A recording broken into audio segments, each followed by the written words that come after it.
High, welcome to my channel. Mix vegetable पास्त्याची recipe आहे. चला तुम्हाला साहित्य आणि कृती दाखवते. हा बॉईल करतो आहे पास्ता. हे कॅप्सिकम, आलं लसूण, टोमॅटो, ओला मटार आहे, गाजर आहे, कोबी आहे, कांदा आहे. माझा पास्ता बॉईल करत आहे. त्यानंतर मी पास्त्यासाठी तडका देते. त्यासाठी दोन चमचे मोठे तेल टाकलेलं आहे. तेल छान गरम झाल्यानंतर त्यामध्ये मी आलं लसूणची पेस्ट टाकून घेते. थोडंसं फ्राय झाल्यानंतर त्यामध्ये मी कांदा टाकते. छान थोडंसं फ्राय करायचं. पास्त्यासाठी आपण व्हेजिटेबल्स जास्त फ्राय नाही करायचे.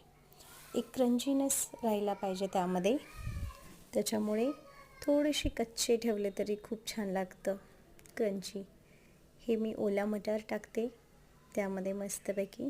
त्यानंतर शिमला मिरची छान थोडंसं मिक्स करून घेऊया. त्यानंतर 1 चमचा मोठा गाजर आहे, 1 मोठा चमचा टोमॅटो आहे.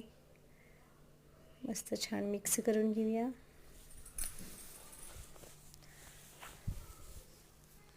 एक 2 ते 3 मिनिटासाठी फ्राय करून घ्यायचं. हे छान आपलं फ्राय झालेलं आहे. त्यामध्ये मी 1 मोठा चमचा कोबी पण बारीक कट केलेला आहे, तोही ॲड करते. थोडंसं 2 मिनिटासाठी आपण त्याला फ्राय करू. चवीनुसार मीठ टाकते.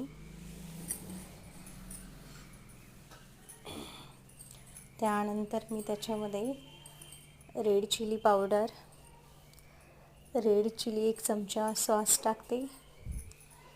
त्यानंतर 1 चमचा मी ग्रीन चिली सॉस, 1 चमचा सोया सॉस मस्तपैकी टाकून ॲड करते. त्यानंतर मी 1 चमचा पास्ता मसालाही टाकणार आहे.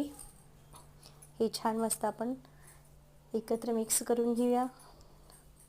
त्यानंतर हा बॉईल केलेला माझा पास्ता आहे त्यामध्ये मी ॲड करते. छान त्याच्यामध्ये व्हेजिटेबल्स बरोबर मिक्स करून घेऊ आपण. आणि तुम्ही बघू शकता खूप छान कलर दिसतोय आणि खूपच क्विक रेसिपी बनते. तुम्हीही करून बघा. कशी झाली आहे सांगा. लाईक, शेअर, कमेंट करा. त्यानंतर त्याला बाइंडिंग येण्यासाठी 1 चमचा मी कॉर्नफ्लॉवर पाण्यात मिक्स केलेला आहे त्यामध्ये टाकते. एक थिकनेस येण्यासाठी मी त्याला कॉर्नफ्लॉवर ॲड करते. खूप छान झालेला आहे पास्ता, तुम्ही बघू शकता. तुम्हीही नक्की ट्राय करा. कसं झालं आहे सांगा. लाईक, शेअर, कमेंट करा. थँक्यू.